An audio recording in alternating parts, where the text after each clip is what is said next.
In the great hall of the Justice League. Of the Justice League.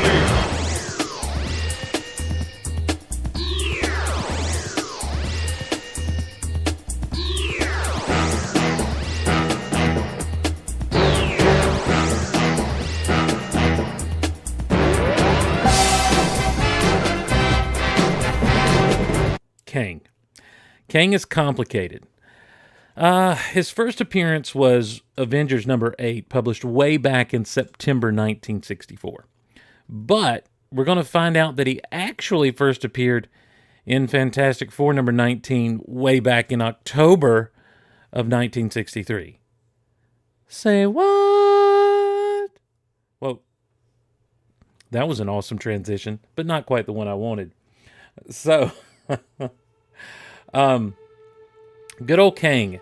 Kang the Conqueror, ladies and gentlemen. This is him. He's the guy in blue and green, or he's blue face, green, purple. You get the idea. You get the idea. Here's the thing. Kang is a time-traveling supervillain who was introduced to us as Kang in Avengers number 8. This is not Avengers number 8. It doesn't have a good picture of him on Avengers number 8's cover. This is Avengers number 129, as you can see. This is Kang is back. But anyhow, the Avengers ran into Kang several times as he continued to try to conquer them along their timeline, which that's a whole thing. Like he's from the future, but he would go back in time to defeat the Avengers, and then he would watch their timeline and wait until they were vulnerable. It's just, you're dealing with timelines and comic books, man. It's just one of those things. Anyway, in Fantastic Four 19, we're introduced to Rama Tut. Now, Rama Tut is, he's a villain that basically was a pharaoh in ancient Egypt, and he was able to rule because of all of his super advanced technology. And it turns out he had super advanced technology because he was from the future. The future. And in fact, what we're going to find out is Rama Tut was indeed Kang. But also, there's this guy, Immortus, that comes into play. I don't know. Look, it's going to get nuts. So, through the years, Kang would be seen in the future, in the past. He'd be in space. He's in the Secret Wars. And there's even other incarnations of himself, like Immortus. It's twisted, and it's crazy ride. Or a crazy ride. Originally, look, Kang versus Immortus. Originally, Rama Tut was meant to be a time-displaced or a descendant of, or a future version of, none other than Dr. Doom. Hence, he was introduced in the Fantastic Four comic book. But, thanks to retconning and storytelling, Rama Tut was revealed to be Kang. So, who is Kang? Well, you might want to ask Immortus. Who is Immortus? Well, he's Kang. Or at least thanks to the same retcon that retconned Rama Tut he is. He's a variation of Kang, if you will, a villain who showed up primarily in Avengers-based books throughout the years. But get this, all of these guys are not a descendant of Dr. Doom, as you may have heard and think. Nope. Kang, Immortus, Rama Tut, whatever you want to call him, is actually has a connection to Reed Richards, Mr. Fantastic of the Fantastic Four. Mind-blowing. I know, you're as on pins and needles as I am. So let's keep the party going, because this is indeed a Kang party. So if you go in chronological order, not in publication order, here's what happened. Nathaniel Richards, who is a descendant of Nathaniel Richards, look, that's a whole other thing with Reed's daddy that we'd have to get into. I don't know. Look, it's comic books, okay? In comics are nothing if not just a fantastical soap opera. So, I'm so earthquake. Oh my gosh, what's happening in Georgia? Earthquake.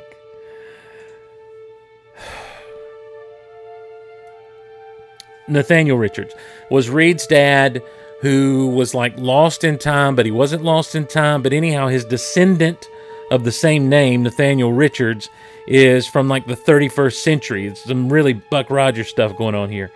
And look, he's a scientist, he's a scholar, etc. And he loves history. And so he discovers Dr. Doom's time machine. And hilarity ensues. he goes to the aforementioned Egypt. We talked about him going to ancient Egypt and taking over and that sort of thing. And after that, after he's defeated by the Fantastic Four, basically, he goes home. And once he's home, he overshot home by about a millennia. So when he gets to the far-flung future, what would that be, the 41st century?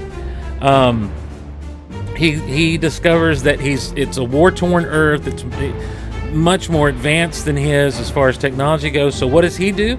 He collects himself some technology, and he easily conquers the world, and he even takes to the stars and conquers the galaxy as well. Hence the name Kang the Conqueror. That's when he kind of becomes Kang.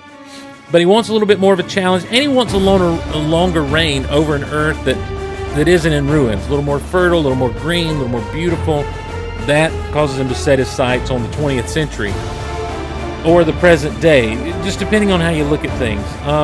Ultimately, he fights the Avengers. So he's thwarted by the Avengers, but he goes back to his own timelines, and it's just a whole series of attacking the Avengers, the Fantastic Four, the Hulk, just everyone in the Marvel Universe. He ends up falling in love with a princess named Ravonna. You'll notice, you recognize that name. And that lasts for a little while, but Kang shows up in the present day again sometime later looking for the celestial Madonna to take as his bride. Well, y'all know her from the Guardians movies. You're talking about Mantis. That's who the celestial Madonna is. She's a little different in the comics and not as funny as she was in the movies. But Kang thinks she's going to have a powerful baby, that the two of them are going to have a powerful baby. In fact, mutant fans, at one point, Kang's whole deal is to be like a descendant of, or an ancestor of, he wants to father Abin Sur, the Apocalypse, from the X-Men universe. X Factor number 6, I believe, was his first appearance. But anyway.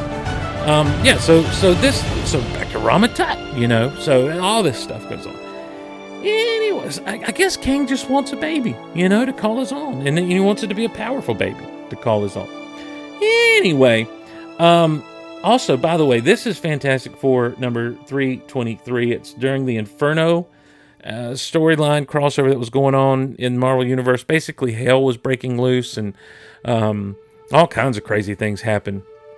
But it was during this time that the Thing was that mutated thing, and then you see the other thing that's there on this cover. That's Miss Marvel, who became a Thing when Ben Grimm's Thing became mutated. When he has the Thing became mutated.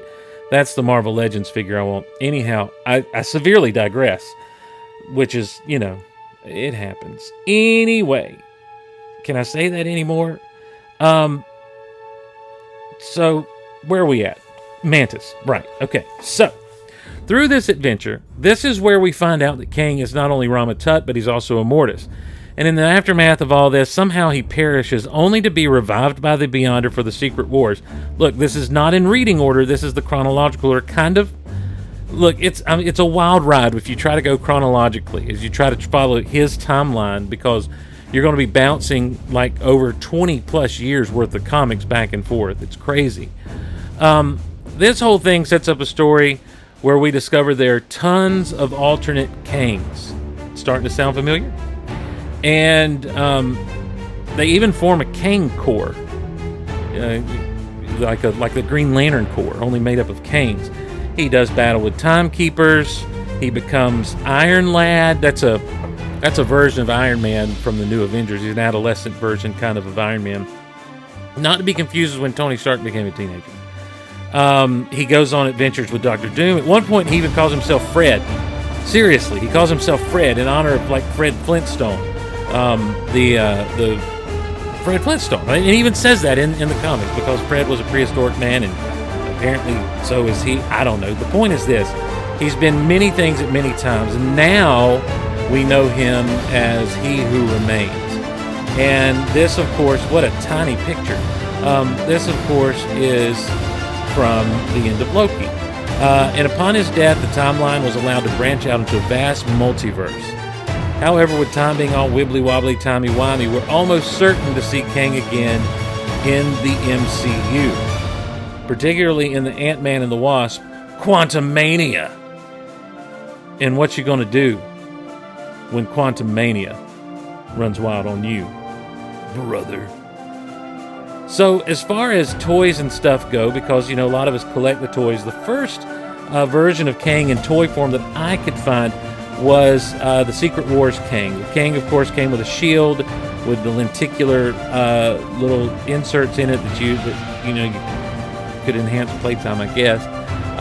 5 points of articulation if the head moves. I've never had one of these, so I don't know. And he also came with a little blaster gun. It would be about 15 years before Kang made it to the pegs again in plastic form, and this time it was in the Avengers United We Stand toy line. This Kang was a stylized version of the character to match the look and feel of this animated series, very short-lived animated series. He came equipped with 2 swords and a red bubble that imprisoned a tiny wasp action figure. There's a better look at him there. Toy Biz then launched the wildly successful Marvel Legends line. It was a spin-off of the Spider-Man Classics line, and along the way, the Toy Biz did other classics branding with the highly articulated Marvel Legends style of figure. Kang got this treatment in the first in the Fantastic Four Classics line in 2006. So this is right around the end of Toy Biz's run with Marvel characters and doing the Marvel Legends and everything, because in 2007, Hasbro gained the master toy license for Marvel characters and began to produce Marvel Legends. They carried on Toy Biz's model of the Build-A-Figure waves that had begun with Galactus a few years prior. And so this is the Ares Build-A-Figure wave exclusive to Walmart, and it was Kang. It was basically a repackage of the Fantastic Four Classics line, which that Fantastic Four Classics line, good luck in finding it. One of the most expensive Marvel Legends figures is the Marvel Legends Dragon Man from that very line, and it is impossible to find for less than $200, even loose a lot of times. So nigh impossible, I should say. Anyway, Kang got the Marvel Legends treatment here. Again, it's a repaint and a repackaging of the Kang, and it would be the last 6-inch Kang action figure for over a decade. In fact, it would be 5 years before Kang would be seen in any action figure form outside of... what has happened here? It would be outside... I had a mistake that y'all didn't know about, but I'll let you know anyway. It'd be 5 years before King would be seen in any action figure form outside of the Hero Clicks. Hasbro's Marvel Universe was a 3 3/4-inch treatment of Marvel heroes and villains, and Wave 19 was set to be released in August of 2012, but let's be honest, then Hasbro was hit or miss with these releases even back then. So think about this. How long have we been complaining about distribution issues with Hasbro? Anyway, this Kang has all the articulation you expect from this line, and now you'll be able to do battle with your Star Wars figures. So that's a fun crossover. Kang would continue to pop up in the aforementioned Hero Clicks game, and even got the Superhero Squad treatment in Hasbro's preschool line of toys that followed the model of Star Wars Galactic Heroes. But in 2020, we saw Kang realized in the modern Toy Biz style, highly articulated and detailed. He was part of the Joe Fixit Build-A-Figure Gamerverse wave, and he was released at just the right time to get us all talking Kang before he was introduced on the larger screen, or on the silver screen, on the TV screen as Loki. Kang is a great villain. He's visually interesting. He's got those high, like Gene Simmons kiss purple boots and everything. He's got the pirate, puffy shirt kind of green thing going on, but then that blue face with the purple trim. He's really kind of visually engaging, and it's always fun to see him take on the Avengers, to take on the Fantastic Four, even to take on Immortus. It is just he is a staple Marvel Universe villain, and he's worthy of an inclusion in our spotlight this time around. And I'm so glad that he's got a great Marvel Universe figure. So that is Kang the Conqueror. Thanks for hanging with us, and hey, maybe we'll see you around the Gulliver.